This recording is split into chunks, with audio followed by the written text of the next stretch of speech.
ശ്രീ പ്രശാന്ത്, മാസപ്പടി കേസിൽ ഈ കാര്യങ്ങളുടെയൊക്കെ ഗതി അങ്ങോട്ട് മാറുകയാണ്.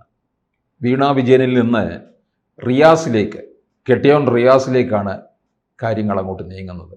അപ്പോൾ ഒന്നുകൂടെ സ്ഥിതി ഗുരുതരമാവുകയാണ്. മാസപ്പടി കേസിനകത്ത് കെട്ടിയോനിലേക്കല്ല അവർ ഉദ്ദേശിക്കുന്നതെന്നാണ് തോന്നുന്നത്. പിണറായിയിലേക്ക് എത്തിക്കാനുള്ള മാർഗമാണ് നോക്കുന്നത്. അതിനുള്ള റൂട്ടാണ് അവർ അല്ലെങ്കിൽ ചികഞ്ഞുകൊണ്ടിരിക്കുന്നത്, അല്ലെങ്കിൽ ആ റൂട്ടാണ് ക്ലിയർ ചെയ്യുന്നത് എന്ന് വിചാരിക്കേണ്ടി വരും. കാരണം 2016 തൊട്ട് 21 വരെയുള്ള ഇടപാടാണ്. അപ്പോൾ ഇതിനകത്ത് 2020 തോന്നുന്നു ഇദ്ദേഹത്തിൻ്റെ കല്യാണം. 2020 ജൂണിൽ കല്യാണം. അപ്പം കല്യാണത്തിന് ശേഷം ഈ പറയുന്ന പണമിടപാടുകൾ ഒരുപക്ഷെ വീണയുടേതായിട്ടുള്ള അക്കൗണ്ടിൽ വന്നിട്ടുള്ള പൈസ വലിയ വലിപ്പത്തിൽ ഇദ്ദേഹത്തിൻ്റെ അക്കൗണ്ടിലേക്ക് വന്നിട്ടുണ്ടോ എന്നുള്ള രീതിയിലേക്കുള്ള ഒരു ആരോപണവും അല്ലെങ്കിൽ അതിൻ്റെ നിജസ്ഥിതി പരിശോധിക്കുന്നതിന് വേണ്ടിയുള്ളൊരു ശ്രമവുമാണ് നടക്കുന്നത്. അപ്പം ഞാൻ നേരത്തെ നമ്മൾ ചർച്ച ചെയ്തിട്ടുണ്ടായിരുന്നു, ഭാര്യയായുമ്പം ഭാര്യയ്ക്ക് നടത്തുന്ന ഇടപാടിനകത്ത് ഭർത്താവിന് കൈയുണ്ടോ എന്നുള്ള രീതിയിലേക്കുള്ള ഒരു പരിശോധന ഉറപ്പായിട്ടും ഉണ്ടാകും. അതിനകത്ത് കൂട്ടുത്തരവാദിത്വം ഉണ്ടെന്ന് കണ്ടാൽ ഒരു ക്ലെയിം അല്ലെങ്കിൽ ഒരു മോഷണം, അത്തരത്തിലൊരു ക്രൈം ഇപ്പോൾ ഭാര്യ ചെയ്യുന്നത് നമ്മൾ അറിഞ്ഞുകൊണ്ട് അതിനെ അനുവദിക്കുകയാണെങ്കിൽ നമ്മൾ പ്രതിയാവും. അതതിന് നിയമമുള്ളതാണ്. അപ്പോൾ ഇതിനകത്ത് HDFC കഴിഞ്ഞ ദിവസം ലോക്കർ പരിശോധിച്ചു, അല്ലെങ്കിൽ അക്കൗണ്ട് ഫ്രീസ് ചെയ്തു. അപ്പോൾ ഫ്രീസ് ചെയ്ത അക്കൗണ്ടിലൊക്കെ 1.5 ലക്ഷം രൂപയ്ക്ക് അപ്പുറം വന്നിട്ടില്ല. അപ്പം EDയുടെ കള്ളപ്പണ ഇടപാടാണ്. 2.78 കോടിയാണ് ഇവരുടെ പേരിൽ വന്നിട്ടിരിക്കുന്ന ആരോപണം. അത് ഇവർ ചെയ്തു കൊടുത്ത പണിയുടെ പേരിലാണെന്നാണല്ലോ പറയുന്നത്. അപ്പോൾ പണി ചെയ്തിട്ടില്ല എന്നുള്ള ആരോപണത്തിൽ അല്ലെങ്കിൽ അത്തരത്തിൽ ബോധ്യപ്പെട്ട റിപ്പോർട്ടുകളാണ് SFIയുടെ കയ്യിലിരിക്കുന്നത്. ആ റിപ്പോർട്ടുകൾ വെച്ചാണ് ഇപ്പോൾ ഇവരെ ചോദ്യം ചെയ്തുകൊണ്ടിരിക്കുന്നത്. ഒരുപക്ഷെ 4 വട്ടം ചോദ്യം ചെയ്തു കഴിഞ്ഞു. ഇനിയും ചോദ്യം ചെയ്യുന്നതിന്, ആ ചോദ്യം ചെയ്യലിനകത്ത് നിന്ന് ഇവർക്ക് ആവശ്യമുള്ള രീതിയിൽ അല്ലെങ്കിൽ ഇവർ പണമിടപാട് നടത്തിയതിൻ്റെ രേഖകളോ അല്ലെങ്കിൽ മറ്റു ബോധ്യങ്ങളോ EDക്ക് വേണ്ട വിധത്തിൽ കിട്ടിയോ എന്നുള്ള കാര്യത്തെപ്പറ്റി നമുക്ക് കൃത്യമായ ബോധ്യമില്ലല്ലോ. അവർ ആഭ്യന്തരമായിട്ടുള്ള അവരുടെ അന്വേഷണ റിപ്പോർട്ട് അല്ലെങ്കിൽ അത്തരത്തിലുള്ള രഹസ്യങ്ങൾ പുറത്തുവിടാൻ സാധ്യതയില്ല. കാരണം അതിൻ്റെ അന്വേഷണത്തിൻ്റെ ഒരു കംപ്ലീഷനിലേക്ക് എത്തിയിട്ടില്ല. അതിനുശേഷം അവർ പുറത്തുവിടുന്ന വിവരങ്ങളാണ് അതിൻ്റെ ആധികാരികമായിട്ടുള്ള വിവരങ്ങൾ. അപ്പം അവർക്ക് ഇതിനകത്ത് നമ്മൾ നേരത്തെ പറഞ്ഞതുപോലെ സംശയമുണ്ട്. എക്സാലോജിക് എന്ന് പറഞ്ഞ കമ്പനി, 1% കമ്പനി ഉണ്ടാക്കി കൊടുത്തതിൻ്റെ MD ആയിട്ട് മകളെ വെച്ചിട്ട് ആ മകൾക്ക് പേരിൽ പണമിടപാട് നടത്തുന്നതിന് വേണ്ടിയാണ് ഉപയോഗിച്ചിരുന്നത്. ഈ കമ്പനിയുടെ എല്ലാ വിവരങ്ങളും കാര്യങ്ങളും അല്ലെങ്കിൽ പ്രവർത്തനവും ഇവരുടെ പേരിലാണെങ്കിൽ പോലും അത് ഇവർ പോലും അറിയാതെ കൃത്യമായിട്ട് നടത്തുന്നതിന് വേണ്ടി ആളുണ്ടായിരുന്നോ എന്നുള്ളത് ED പരിശോധിക്കേണ്ടത്. മൂന്നാമത്, അതായത് ഇവർക്ക് പണം കൊടുക്കണമെങ്കിൽ, ഇവർക്ക് CMRൽ ഈ പരിചയമില്ലാത്ത പുതിയ തട്ടിക്കൂട്ടിയ ഒരു കമ്പനിക്ക് ചില ഇടപാടുകൾ നടത്തണമെങ്കിൽ അല്ലെങ്കിൽ അത്തരത്തിൽ ചെയ്യണമെങ്കിൽ അത് അത്ര സുതാര്യമാണെന്ന് ബോധ്യമില്ലാതെ കൊടുക്കാൻ പറ്റത്തുള്ളൂ. അപ്പോൾ അത് അറിഞ്ഞുകൊണ്ട് കൊടുത്തതാണ്. അപ്പോൾ അറിഞ്ഞുകൊണ്ട് കൊടുക്കുന്നതിൻ്റെ കാരണം പിണറായി വിജയൻ മുഖ്യമന്ത്രി ആയതുകൊണ്ടല്ലേ?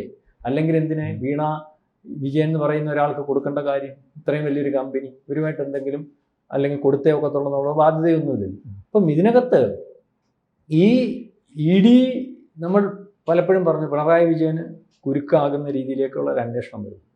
അല്ലെങ്കിൽ ഈ കേസ് അന്വേഷണത്തിനകത്ത് നിഴൽ അക്കൗണ്ടിൽ കൂടി 178 കോടി രൂപയുടെ ഇടപാടാണ് നടന്നിട്ടുള്ളത്.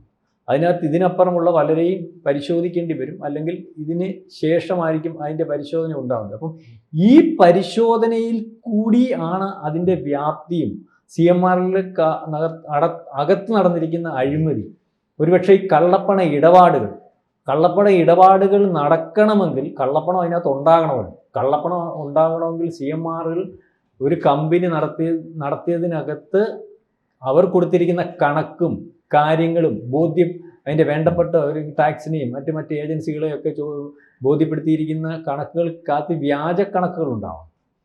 അത് പുറത്തു കൊണ്ടുവരുന്നതിന് വേണ്ടി അല്ലെങ്കിൽ ഇതിൻ്റെ പുറകിൽ നിൽക്കുന്ന കമ്പനി നടത്തിപ്പിന് അനുവാദം കൊടുക്കുന്ന ഗവൺമെൻറ് ഉണ്ട്.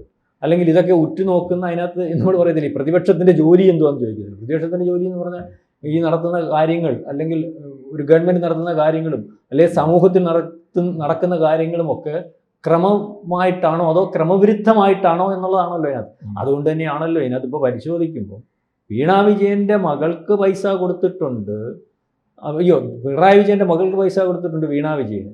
പക്ഷേ മറ്റു പലർക്കും കൊടുത്തിട്ടുള്ളത് എന്തിനു വേണ്ടി എന്നുള്ളതിനകത്ത് ആരും ചോദിക്കുന്നില്ല, ആർക്കും അത് അറിയേണ്ടതുമില്ല, ആരും അതിനകത്ത് ശ്രദ്ധ പതിപ്പിക്കുന്നുമില്ല. പക്ഷേ ഈ കേസിൻ്റെ ഒരു വല്ലാത്തൊരു കാര്യവും ആ രീതിയിലേക്കാണ് വരുന്നത്. അപ്പോൾ ഇതിനകത്ത് നമ്മൾ പറഞ്ഞതുപോലെ, നേരത്തെ പറഞ്ഞതുപോലെ ED ഇദ്ദേഹത്തെ വിളിപ്പിക്കും, ചോദ്യം ചെയ്യും. ED ഒരുപക്ഷെ ഇവരെ ആദ്യം തൊട്ടേ ചോദ്യം ചെയ്യുന്ന അവസ്ഥയുള്ളപ്പോഴും ED ഇവരാണ് പ്രതി. കാരണം എക്സാലോജിക്കുമായിട്ടുള്ള ഇടപാടിനെ പറ്റിയാണല്ലോ അന്വേഷണം നടന്നത്. അതിനകത്താണല്ലോ ഈ കോടിക്കണക്കിന് രൂപയുടെ അഴിമതി നടക്കുന്നത്. ഇവർക്ക് വ്യക്തിപരമായിട്ട് 5 ലക്ഷം രൂപ കൊടുക്കുന്നു, 3 ലക്ഷം രൂപ എക്സാലോജിക്കിൻ്റെ പേരിൽ കൊടുക്കുന്നു. എന്നെങ്കിൽ പോലും അതിൻ്റെ പുറകിൽ നിൽക്കുന്ന അതിനുള്ള കാരണങ്ങൾ അന്വേഷിക്കുക, അതിൻ്റെ പുറകിൽ നിൽക്കുന്ന ആരൊക്കെ ഉണ്ടെന്നുള്ളവരെ ED നേരത്തെ അന്വേഷിക്കുന്നുണ്ട്. അപ്പോൾ ഇവരെ ചോദ്യം ചെയ്തതിന് ശേഷം വ്യക്തത വരുത്തി, കൃത്യത വരുത്തി, ഒരുപക്ഷെ അവർ പറയുകയാണെങ്കിൽ ബാക്കിയുള്ളവരെ ഈസിയായിട്ട് കൈകാര്യം ചെയ്യാൻ പറ്റും. അവർ പറയാത്തടത്തോളം, അവർക്കൊന്നും അറിയാത്തടത്തോളം, ശരിക്കും അറിയാത്തടത്തോളം കഴിഞ്ഞ ദിവസങ്ങളിൽ വന്ന വാർത്ത. അവർ ചോദിക്കുന്നതിന് ഉത്തരം അവർ പറയുന്നത് കള്ളത്തരമല്ല. അവർ പറയുന്നത് ശരിക്കും അവർക്ക് അറിയത്തില്ല എന്ന് പറയുമ്പോൾ ശരിക്കും അവർക്ക് അറിയത്തില്ല എന്നുള്ള രീതിയിലേക്ക് EDക്ക് ഒരു ബോധ്യം വന്നിട്ടുണ്ടോ എന്ന് പോലും സംശയമുണ്ട്.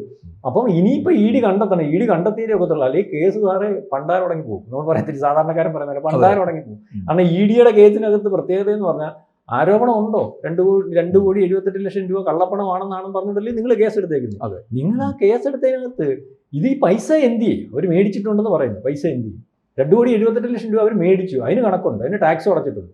പിന്നെ ആ പൈസ ഇവർ രാവിലെ തൊട്ട് വൈകുന്നേരം വരെ ചായ കുടിച്ച് കളഞ്ഞോ, അല്ലെങ്കിൽ എവിടെ ഇൻവെസ്റ്റ് ചെയ്തു, എങ്ങോട്ട് പോയി, വലിയൊരു തുകയല്ലേ. അതിൻ്റെ റൂട്ട് കണ്ടുപിടിച്ച് കൊടുക്കാത്തടത്തോളം ED അങ്ങനെ ചെയ്യേണ്ടത്.